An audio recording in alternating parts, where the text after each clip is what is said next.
Lyceum Northwestern University. Kamatayan, yan ang parusang ipinapataw ng ibang bansa sa mga nahuhuli nilang drug couriers o mga taong nagdadala ng droga palabas at papasok ng kanilang bansa.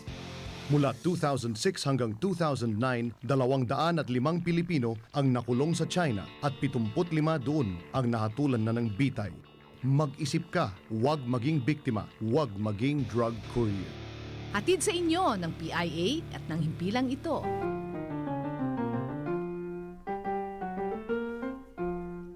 Isang dahilan kung bakit iniwanan ng mga taga-Dagupan at taga-Pangasinan ang dating himpilan sa radyo na kanilang pinakikinggan.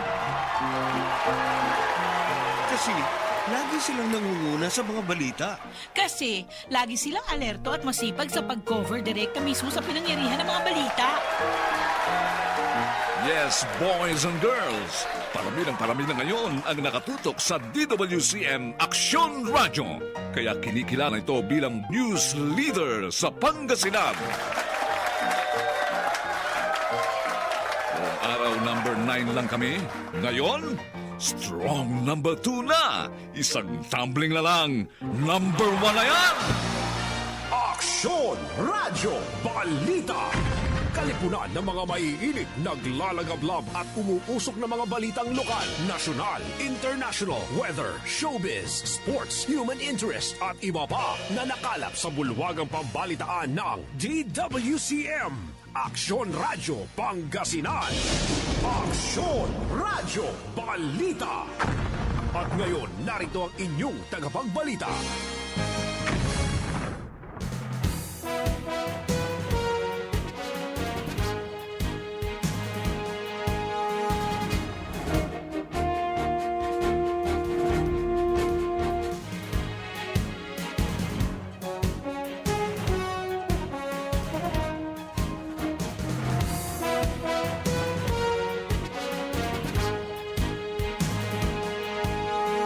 Magandang umaga Pilipinas, Maksyong Umaga Pangasinan. Araw ngayon ng Biyernes, Enero 28, 2022.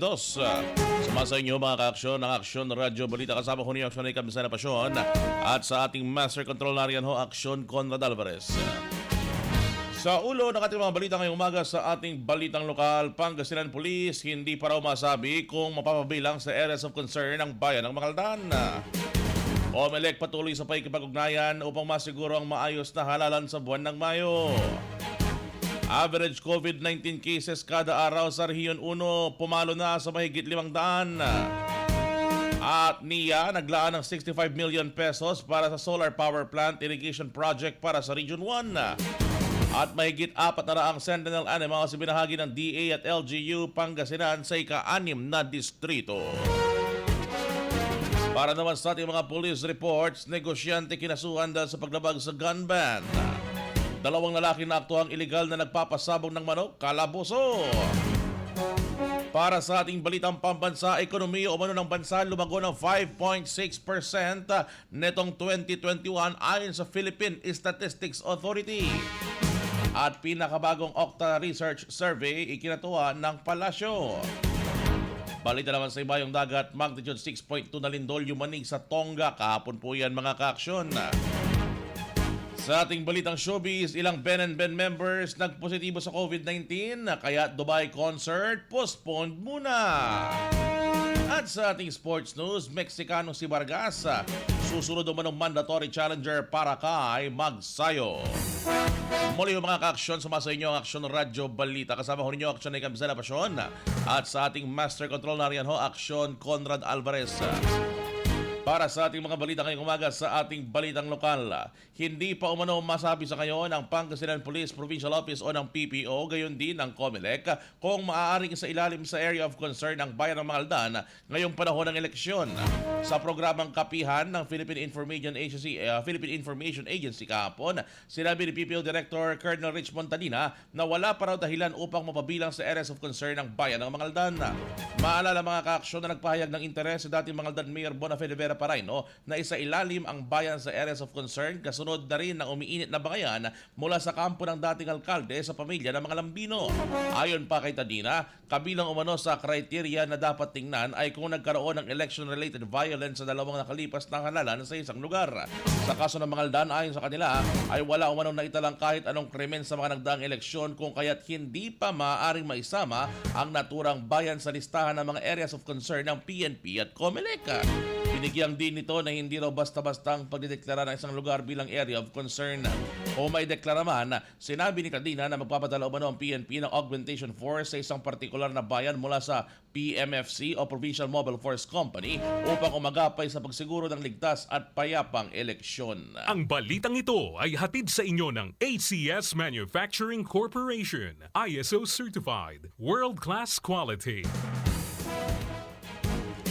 Samantala may kinalaman pa rin sa ulat ko na yan, puspusan na ngayon ang ginagawang pakikipag-ugnayan ng Commission on Elections o COMELEC sa lahat ng mga stakeholders upang matiyak ang isang maayos na pagdaraos ng halalan ngayong buwan ng Mayo. Sa parehong forum, inihayag naman ni Ordinate Election Officer Atty. Nathaniel Siaden na tuloy-tuloy ang kanilang ginagawang koordinasyon ng COMELEC sa lalawigan sa lahat ng mga makikibahagi sa halalan.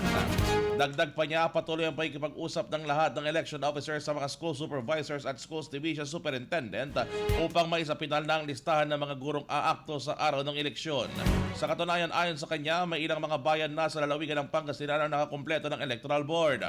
Bukod dito, nakikipag-ugnayan din anya ang COMELEC sa mga city o municipal health offices maging sa mga rural health units upang magtalaga ng mga barangay health workers para sa ilalagay na isolation polling precinct sa mga polling centers. Liban sa mga barangay health workers o BHWs, maaari din daw itap ang mga miyembro ng Barangay Health Emergency Response Team, naging ng mga nurse at iba pang individual na mayroong background sa medical field. Maliban kasi sa regular na polling precincts, maglalagay na rin ang COMELEC ng isolation polling precincts upang maihiwalay ang mga botanteng magpapakita ng sintomas ng COVID-19. Pataas umano ang trend ng COVID-19 cases dito sa Rehiyon 1. Ayon kay Dr. Ruel Bobis, ang COVID-19 focal person ng Department of Health sa Ilocos Center for Health Development. Sinabi ni Dr. Bobis, ang Medical Officer 4, na ang average cases sa Ilocos Region ay tumaas ng 8 kada araw noong December ng 2021 at 111 sa pagsipa ng January 2022 at sa kanilang pinakahuling monitoring ay umakyat na nga ito sa average ng 500 kada araw. Sa isang panayamay, sinabi ni Dr. Bobis na inasahan nila ito dahil marami ang na-expose sa sakit noong Christmas at New Year celebrations.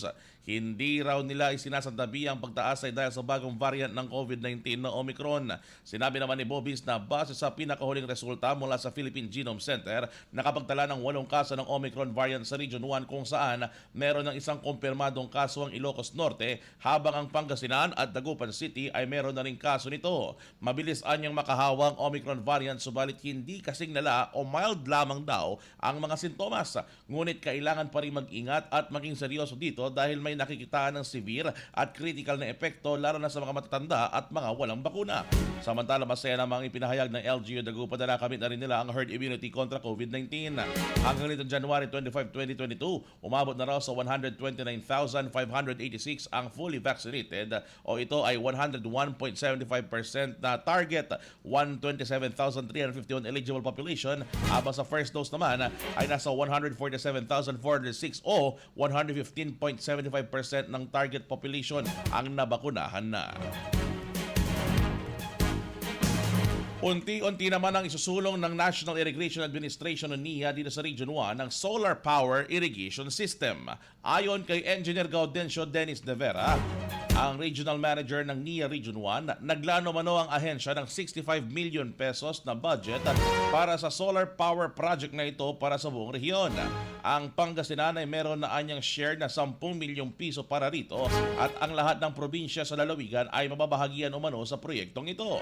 Ipinahagi naman o ipinaliwanag naman ni Engineer De Vera na nakita nilang hindi long-term solution ang paggamit ng water pump sa mga sakahan dahil 2 hanggang 3 taon ay nasisira na umano agad ang makina. Noong 2019, nang ma-introduce sa Pilipinas ang Solar Power Irrigation System at dito sa Pangasinan, unang nagkaroon ito sa bayan ng Malasiki. Aminado si Engineer De Vera na malaki ang initial cost ng project na ito pero pangmatagalan naman daw. Marami rin ang advantage ito dahil hindi na nahihirapan ang mga magsasaka ng pamatubig sa kanilang mga bukid at hindi rin nahihirapan sa maintenance. Hindi na rin nagagastusan sa pagbili ng krudo para sa water pump at diretso na rin ang supply ng tubig sa mas mababang halaga. Na-introduce na rin anya ang proyektong ito sa lungsod ng San Carlos at sa bayan ng Pasurubio. Sa ngayon, napag-umpisa na rin sa Malasiki na mayroong 7 solar panels, 7 rin sa San Carlos City, 5 naman sa Barangay Lana sa bayan ng Mangaldan. Meron din manong 4 sa Amagbagan, Manaol at Papagayan sa Pasurubio. Ngayong taon ay 10 milyong pisong solar irrigation project naman ay pupunta sa Umingan, Binalunan at bayan ng San Nicolas. Ang kuwan lang na talaga doon, sa initial investment lang, malaki sa umpisa. Pero in the long run, nakita natin na beneficial din in the long run sa mga farmers. So, nung nagkaroon yan, inintroduce na natin sa lahat. No? Yun yung pinupostro ng Manila ngayon sa central office na more on solar na kami. Huwag na kaming magbigay ng mga water pump kasi yun lang, hindi naman long term eh. So, long term solution yan. No? So, pag na yun yan, punas-punas lang tayo doon sa may solar panel, andar yan. So, yun yung bago na technology na ini-introduce natin ngayon.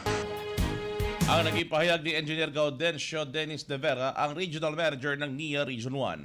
Sa ngayon, marami na raw mga LGU at Farmers Association na nagre-request sa NIA na mabigyan ng solar panels na ngayon ay nakadila ng pinag-aaralan. Malaki kasi ang halagang kailangan dito at limitado naman ang pondo ng NIA.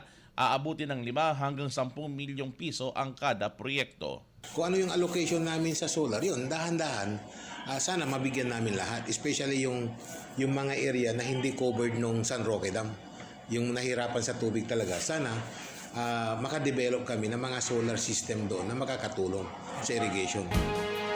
Ang karagdagang pahayag ni Engineer Gaudencio Dennis De Vera, ang Regional Manager ng NIA Region 1. Upang makapag-avail sa proyektong ito, hinikayat ni Engineer De Vera ang mga magsasaka na bumuo ng kanilang asosasyon at iparehistro ito sa Securities and Exchange Commission ng ESEC at gumawa ng resolution para makapag-request ito. Aaralin naman ng NIA ang lugar para makita kung talagang may makukuhang tubig sa lokasyon. Hinikayat naman ito na tumulong lamang ang mga asosasyon sa pagharap ng source ng malakas na tubig. Hindi man agad ay mabibigyan pero sisikapin itong mapupuntuhan ng naturang ahensya.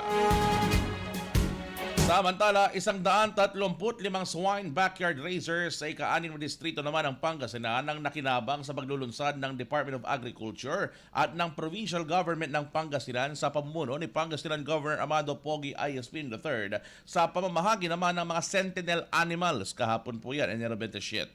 Bukod sa sentinel animals ay nakatanggap din ang mga ito ng feeds at gayon din ang mga benepisyaryo mula sa bayan ng San Quintin, Tayog, Natividad, Asingan at Umingan. Ang sentinel animals ay mga hayop na kukumpunihin sa isang lugar upang obserbahan kung isang infectious disease gaya ng African Swine Fever ASF ay naroon pa rin o wala na sa kanilang lugar. Bawal benepisyaryo ay tumanggap ng 3 biik at 11 bags ng feeds na may halagang aabot sa 50,000 pesos. Nasa 405 na mga biik at 1,300 bags ng feeds na may kabuang halaga na 6.75 million pesos ang handog ng Department of Agriculture at pamahalang panalawigan sa nasabing 5 bayan. Nauna na rin tinanggap ng mga benepisyaryo ang iba pang suporta gaya ng disinfectant, vitamins at antibiotic at dewormer mula naman sa DA. Ang programang ito ay suporta ng national government sa pamamagitan ng DA sa pakikipagtulungan ng pamahalang panalawigan through Governor Espino upang bigyang pansin at iangat ang kabuhayan ng mga apektado ng ASF. Nanguna sa operasyon at programa sina DA Regional Field Office 1 Chief Regulatory Division Ani Bares, DA Agriculturist 2 Jerlyn Labatete, Assistant Provincial Veterinarian Jubito Tabarejos at District 6 Veterinarian Arcely Robiñol. Ayon kay Dr. Tabarejos, ito ang unang hakbang ng pagpapasigla ng swine industry ng lalawigan matapos maapektuhan ang kabuhayan ng 60% ng swine raisers sa Pangasinan. Ang mga sentinel animals o mga biik na pinamahagi sa mga benepisyaryo ay sasailalim sa 40-day observation period na magiging hudyat kung magpapatuloy ng pangangalagang muli ng baboy ng mga benepisyaryo. Ayon naman sa DA, aabot sa 38.25 million pesos ang kabuuang pondo ng Sentineling program na inilaan nito para sa buong probinsya ng Pangasinan. Samantala, kasama rin sa mga mabibigyan ng sentinel animals ang iba pang mga hog raisers na naapektuhan ng ASF sa iba pang distrito ng Pangasinan. Kasama na rito ang Bulinaw, Anda, Bani, Agno, Sual, Alaminos City, Dasol, Infanta, Burgos at Mabini sa District 1, Lingayen, Binmalay, Aguilar, Bugalyon at mga tanong para naman sa District 2, Bayambang, Malasiki, Mapandan, Calasiao, San Carlos City at Santa Barbara para sa District 3, Dagupan City, Manawag, Mangaldan at San Fabian sa District 4 at Pusurubio para naman sa District 5. Aksyon Radyo. Samantala naman mga ka-aksyon, para sa ating karagdagan hong mga balita ngayong araw mga kaibigan, balitang lokal pa rin.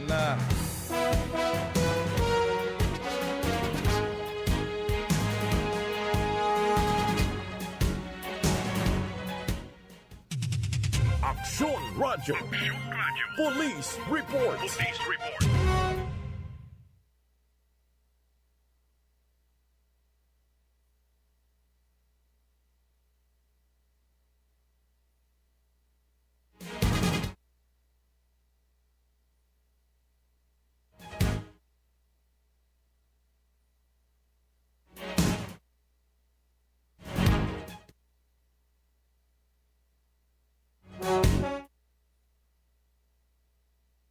Paumanhin? Sa kanina pa ba? Sa umpisa pa ba? Naku, paumanhin mga ka-aksyon na. Nakapatay pala yung mic natin ha. Ayan, paumanhin po mga ka-aksyon. Ulitin natin ha. Naharap naman sa kasong paglabag sa gun ban ang negosyante na si Ferdinand Torres, 41 anyos, ng Barangay Talos, Patang, Malasiki, na inireklama naman ang kapwa nito negosyante. Ayon sa complainant na si Banji Rosario ng Barangay San Juan, San Carlos City, nagulat na lamang daw ito nang pakitaan siya ng baril ni Torres na katabi niya ng pwesto sa San Carlos City Old Public Market. Agad namang nagtungo sa lugar ang mga pulis at kinausap si Torres hinggil sa reklamo. Inalabas nito ang caliber 9mm na baril na may 2 magazine at loaded naman ng 28 bala. Naipresenta naman ito ang kanyang firearms registration at permit to carry firearms outside the residence. Gayon pa man, kinumpiska ito ng mga pulis dahil may umiiral na gun ban sa ilalim ng Omnibus Election Code of the Philippines dahil sa election period kaugnay na mga ganap na 2022 national and local elections. Namataan naman ng mga pulis ang 2 lalaking iligal na nagpapasabong ng manok habang nagpapatrolya sa Barangay Sitio Mangasin, Barangay Tori-Tori sa Bayan ng Anda. Dahil dito, hinuli nila ang suspect na sina Ray Castil, 52 anyos, dispatcher ng Barangay Poblasyon Anda, at Chito Katabay, 36 anyos, na residente ng Barangay Tori-Tori. Nakumpiska sa mga ito ang 4 na manok panabong, 6 na tari, gafing paraphernalia at 500 pisong pataya. Inihanda ng kaso laban sa mga suspect. Samantala para naman sa ating balitang pambansa, ekonomiya ng bansa lumago umano ng 5.6% itong nakaraang taon. Aba, at pinakabagong Octa Research Survey kinatuo umano ng Palasyo ng Malacanang. Detalye ng mga balita niya sa pagbabalik ng Aksyon Radyo Balita. Diyan lamang kayo, dito lang ako. Ang tubig ay buhay. Pangalagaan natin ito. Panatilihing malinis at maayos ang daloy nito. Ang mensaheng yan hatid sa inyo ng Binmalay Water District. Kung meron man kayong alam na mga illegal na koneksyon o mga tumatagas na tubig mula sa kanilang tubo, ipagbigay alam sa kanilang tanggapan. Sa Luna Street, Poblasyon, Binmalay, Pangasinan, sa likuran lamang ng Municipal Public Auditorium o itawag sa telepono 540-0054 o 540-0058. Binmalay Water District. Ang Central Pangasinan Electric Cooperative o Sintelco ay patuloy na nagbibigay ng paalala sa mga consumer hinggil sa kalagayan ng serbisyo ng kuryente na kung mababa ang voltahe at kung may biglang pagkawala ng supply ng kuryente sa inyong mga lugar, agad itong ipagbigay alam sa punong tanggapan ng Sintelco sa San Carlos City o itawag sa telephone number 532-2222. Ang paanyaya ay mula sa Sintelco Board, Management and Staff. Nagbabalik ko mga ka-aksyon ng Aksyon Radyo Balita. Kasama niyo pa rin ang Sunay Kabisala Pasyon at sa ating Master Control, Aksyon Conrad Alvarez pa rin. Para sa ating balitang pambansa, lumago umano ang ekonomiya ng bansa ng 5.6% itong 2021 matapos bawasan ang paghihigpit ng mga COVID-19 restrictions na may GDP na 7.7 sa fourth quarter. Ayon po yan sa Philippine Statistics Authority o PSA. Ang fourth quarter growth ay may mas mataas umano kumpara sa nakaraang quarter kung saan nirevise sa 6.9% mula sa 7.1%. Sa pagbubukas ng maraming produktibong sektor ng ekonomiya mula October hanggang December ng ng 2021. Ang GDP o Gross Domestic Product ay tumaas naman ng 3.1% kumpara sa kanilang third quarter output. Ang paglago ng GDP noong nakaraang taon ay higit sa 5 hanggang 5.5% na target na itinakda ng Development and Budget Coordination Committee nitong buwan ng Desyembre. Samantala naman mga ka-aksyon, ikinatuwa ng Palasyo ng Malacanang ang pinakabagong resulta ng Octa Research December 2021 na tugon sa Masa National Survey na nagbigay diin sa dalawang mahalagang mga punto. Tinukoy ni Acting Presidential Spokesperson at Cabinet Secretary Carl Nograles ang pagbaba sa 5% ng COVID-19 vaccine hesitancy sa mga adult Filipino at tanging 2% lamang na adult Filipinos ang nahawa ng COVID-19 matapos na maging fully vaccinated. Ayon kay Nograles, ito ay matibay na ebidensya na nakakaprotekta umano ang bakuna kontra COVID-19. Idiniin din ito na isang mahalagang hakbang ang pagbabakuna upang bumalik sa normal ang mga bagay-bagay. Nitong January 26, 2022, araw ng Miyerkules, nakapagturok na ng kabuang 12,089,118 na doses ng bakuna na ikinabang na sa ngayon ang nasa 58.1 milyon na mga Pinoy. Sa ulat, tanging 5% lamang daw ng adult Filipino ang hindi sang-ayon na mabakunahan kontra COVID-19. Ang Octa survey sinagawa noong December 7 hanggang December 12 noong nakarang taon na nagpapakita na tanging 5% ng adult Filipinos ang ayaw nitong pabakuna na mas mababa sa 22% adult Filipino noong September 2021. Ang vaccine hesitancy ay nananatiling nasa mataas sa Visayas at Mindanao na mayroong 9% bawat isa. Sinundan naman ang NCR at Balance Luzon na may 3% bawat isa. Samantala, pinakita rin ng Octapol na may 2% ng adult Filipinos ang nahawa ng COVID-19 matapos na maging fully vaccinated o makompleto ang kanilang vaccine dosage. Sa kabilang dako, 98% ng fully vaccinated adult Filipino ay hindi nahawa ng COVID-19 virus matapos makompleto ang kanilang pagbabakuna. Samantala, importanteng may gobyerno umano para malapitan ang sambayan ng Pilipino ngayong panahon ng pandemya. Sa panayam ng DZRH, sinabi dating House Speaker at naging Pateros Representative Alan Peter Cayetano na mahalagang gawing prioridad umano ng Kongreso ang mga panukalang magsisilbing tulay upang makaraos sa mga mamamayan sa kanilang araw-araw na pamumuhay. Idiniin ni Cayetano na kailangan umano mga programang pautang at pamimigay ng ayuda sa gitna ng krisis. Ayon pa kay Cayetano, maaaring tingnan umano ng pamahalaan ang mga ganitong klaseng programa mula sa ibang mga bansa na proactive sa pagtulong sa maliliit na negosyo at mga walang trabaho. Pero ngayon may pandemic, lahat nangangailangan eh. So, ang dami pong programa from ayuda to yung makapangutang, whether sa SSS, sa GSIS, di ba? Mga ganitong klaseng programa o kaya yung pinapalayas na sa bahay pero kasi hindi makabayad ng upa, so saan siya tatakbo, di ba? Eh, hindi man pwedeng sa 5-6 na rin lahat ang takbuhan, di ba? So, I think kailangan natin mga programang pantulay talaga during the pandemic. And I think the Senate and the House madali ito kasi tingnan mo lang ang ginagawa sa Korea, sa Singapore, sa Thailand, Malaysia. Ang naging pahayag ni dating House Speaker at naging Pateros Representative Alan Peter Cayetano.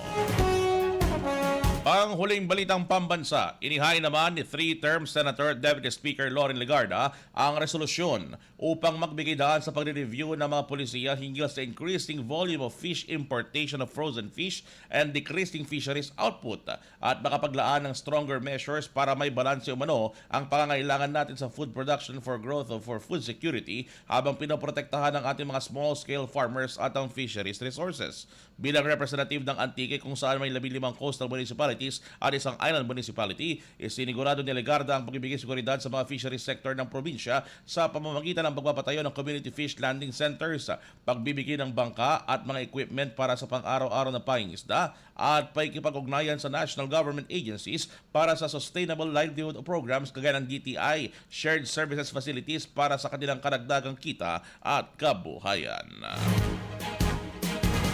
Balita naman sa ibayong dagat, niyanig, nag-magnitude 6.2 lindol ang Tonga na kapong Huwebes po yan mga kaibigan, ayon po sa United States Geological Survey. Wala namang immediate report na idinulot itong pinsala. Natukoy naman ang epicentro nito sa 219 kilometers northwest ng Pangay at may lalim na 14.5 kilometers. Inaalam pa ngayon ang kusang damages sa naturang bansa. Samantala naman mga ka-aksyon, Eto, makinig yung mga gusto maging scholar yan. Maaari na magpadala ang mga Filipino ng kanilang aplikasyon para sa French Government Scholarship Programs para sa academic year 2022-2023. Kasalukuyan tumatanggap ang French Embassy at ang Campus France Philippines ng aplikasyon para sa Field France Scholarship Program at Field France DOST Scholarship Program. Ayon sa kanilang information page, ito ay para sa mga nagtatanggang kumuha ng master's degree na itinuturo sa pribado o pampublikong kolehiyo o anumang universidad sa bansang France.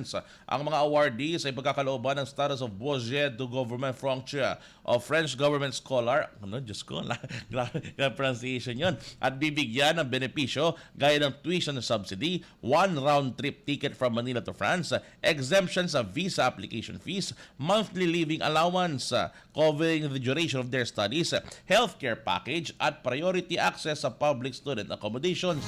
Sa kabilang dako, ang Field France DOST Program Scholarship ay naglalayong hikayatin ng mga Filipino professionals na nagtatrabaho sa academic, research o government institutions na ituloy ang isang master's o doctorate degree sa French public universities at maging palakasin ay ang scientific cooperation exchanges sa pamamagitan ng France at ng Pilipinas.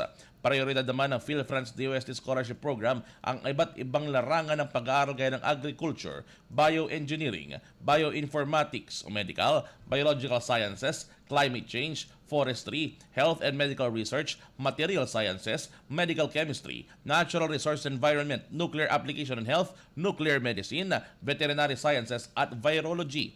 Ang mga awardees ng Field France DOST Scholarship ay pagkakalooban ng status ng French Government Scholar at entitled din sa exemption sa public university registration fees. Wow, sarap 1 round-trip ticket from Manila to France, exemption sa visa application fees, monthly stipend, may allowance action ko doon at relocation allowance, coverage din ng pre-travel expenses, healthcare package at priority access sa public student accommodations. Ayon sa French Embassy, ang mapipiling kandidato ng Field France DOST Scholarships ay marapat lamang agad na bumalik ng Pilipinas matapos na makumpleto ang kanilang graduate degree para magbigay ng tinatawag na return service o panahon na may katumbas sa 2 beses ang haba ng panahon na ilalagay nila sa France aparta sa kanilang degree. Simula 2016, pinondohan ng Field France Scholarship Program ang pag-aaral ng 65 Pilipino na masigasig na itinuloy ang kanilang graduate degree sa French Language and Literature, Business, Public Policy and International Development at iba pang mga kurso. Aksyon Radyo. Showbiz Balita. Action Conrad, kung gusto mag-doctorate o masteral, ayan yun na. May scholarship ka na nga, may budget ka pa, may allowance ka pa. Oo, sarap-sarap, di ba? Samantala naman mga ka-aksyon, para naman sa ating balitang showbiz. Ipinagpaliban muna ng bandang Ben & Ben ang kanilang gig sa United Arab Emirates ngayong araw matapos mapag-alamang tinamaan ng COVID-19 ang ilan nilang miyembro at team. Yan ang kanilang joint statement na inilabas po mga kaibigan. Sabi rito, after much discussion and consultation, it is with deep regret we announce that we will have to postpone our performance at the Expo Dubai 2020 this January 27, 2022 due to COVID cases within the band and our team. Hindi pa naman maliwanag kung sino-sino sa kanila mismo ang dinapuan ng naturang karamdaman. Paliwanag nila, maglalabas naman sila ng panibagong petsa para sa kanilang concert sa lalong madaling panahon matapos gumaling mula sa pinangangambahan na nakamamatay na virus. Gagawin din daw nila ang lahat upang maibalik sa dati ang kalusugan ng makatugtog muli sa harapan ng kanilang tagahanga. Abril 2020 nang mag-perform ng live sa YouTube ang banda upang makapaglikom ng pondo na kanilang iniambag sa COVID-19 response efforts. Lingid sa kaalaman, naman din pala ang mga ito ng naturang sakit. Aksyon Radyo. Sports News. Panghuling balita natin ngayong umaga, balita mampalakasan. Kakapalaro pa lamang ni WBC featherweight title undefeated Filipino Mark Magnifico Magsayo kontra kay American Gary Russell Jr. Aba, may nakalinya na agad na mandatory challenger. Sa katauhan po yan ni unbeaten Mexican contender at dating super bantamweight kingpin Ray Vargas. Inanunsyo ni WBC President Mauricio Sulaiman na opisyal ng mga katapat ng 26 anyos mula sa Tagbilaran, Bohol ang 31 anyos na boksingero mula sa Otumba, Mexico na may kartadang 35 wins, 0 losses at 22 knockouts. Sa isang tradisyonal na pulong sa local media, ipinahatid na lamang ng 52 anyos na Mexican businessman at sports administrator Administrator kay Victor Silva ang mensahe kay Vargas. Parehong dumalo sina Vargas at Magsayo sa pulong, gayon din ang legendary na Mexican coach ni Vargas na si Nacho Beristain. Nagpayag si Vargas na malamang siyang mandatory challenger bago pa lamang maglaban sila Magsayo at Russell Jr. sa ginanap na WBC Annual Convention noong Nobyembre sa Mexico City. Huling beses sumabak si Vargas laban kay Leonardo Baez at nagresulta ito sa 10-round na unanimous decision noong November 6, 2021 matapos ang mahigit na 2 taong walang laban na bitawan ang WBC 122 pound. Nago naman ni Magsayo ang titulo sa bisa ng majority decision laban sa injured na si Russell na hawak ang titulo ng 7 taon sa New Jersey. Alright, Action Conan, bago tayo magpaalam, kaway-kaway muna tayo sa ating mga tagapakinig. Hello kay Madam Lolita Macaraeg, kay Sir Ben Gabovillanos, kay Salva Marcansino, hello, kay Tita Julie Quinto, hello Tita, at kay Madam Delia Cabais. Maaksyon umaga po sa inyo mga nakatutok sa ating ngayon via Facebook Live. Maaksyon umaga rin ho sa mga ka-aksyon natin na ikinig ho ngayon sa 1161 kHz sa inyong mga dalapihitan, Action Radio, sa Armando Family, Paris Alcardia, Strada Family sa bayan ng Calasiao, at batiin nila sa San Carlos City, Madrid Family, at Ilumin Family. Maaksyon umaga po sa inyo ho riyan. Batiin ko na rin yung Lumibaw Family dyan sa may Bayan Lingayen. Mayroon magandang umaga sa inyo. At yan po mga ka-aksyon ng kabuuan ng mga pinakabalita natin ngayong umaga. Sumasa inyo ho ang Aksyon Radyo Balita. Nakasama ho rinyo ngayong mahigit 30 minutong balitaan sa ituatan patapataging karo Aksyon Ahikam de Sena Pasyon. At sa ating Master Control nariyan po Aksyon Conrad Alvarez. Sa ating newsroom, Aksyon Jeric Pasilyao and Aksyon David Ikatibakay. At sa kanan po ng buo sa Aksyon Radio Pangasinan sa pamumuno ng ating Station Manager Aksyon Violi Valdez Ferrer. Susunod na ho ang MIB, mga issue ng bayan. Abangan ho ninyo kung mamaya alas 6 ng umaga sa aking programa Aksyon Radio Hatot. Ito lamang yan sa Aksyon Radio Pangasinan. Una sa Aksyon na sa balita, sama-sama tayo Pilipino.